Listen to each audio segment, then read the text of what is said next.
سلام مدام بهتون یاد بدم یه دسر خوشمزه به اسم اپتیقیم درست کنید که دسر فرانسویه. مواد لازمش خیلی زیاد نیست و خیلی خوشمزه است. به عقاقیا نیاز داریم، به تخم مرغ نیاز داریم، شکر، بیکینگ پودر، آرش و شیر.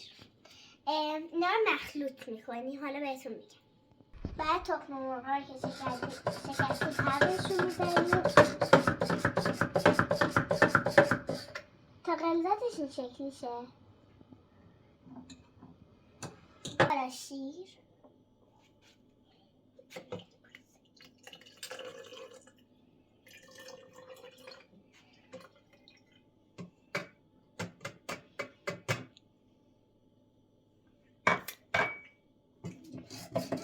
هم میزنیم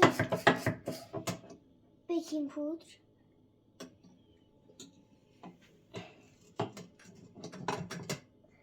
هم میزنیم حالا شکر،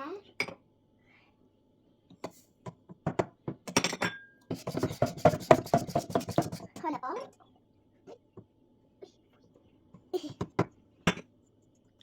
حالا همش میزنیم. بعد میزنیم 2 ساعت استراحت کنه. بعد آماده میشه برای اینکه عقاقیه ها رو توش بذاریم. وقتی که این شکلی شد و غلظتش به ماست رسید، باید بذاریم 1 یا 2 ساعت استراحت کنه. بقیه‌شون بعدش براتون توضیح میدم. وقتی که استراحت کرد این شکلی میشه. بعد عقاقیه ها رو از چوبشون میگیریم میذاریم توی این بعد استوری بیکنیم تو همه جوش بشه. بعد میاریم بیرون نگهش میداریم که همه اضافه هاش بره. وقتی که دیگه این شکلی شد و هیلر بعد بیشتر بشه، بعدش با کمک مامان باباتون بذاریدش توی روغن که از قبل داغ کردیم با کمک مامان مهربان. یکی یکی همشون این کار میکنیم.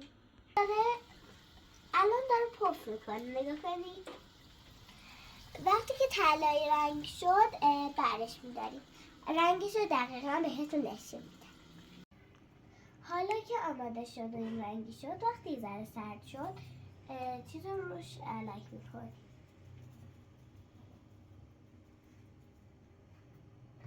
بعد میخوریم و چوبش رو در میاریم. میشه جونتون.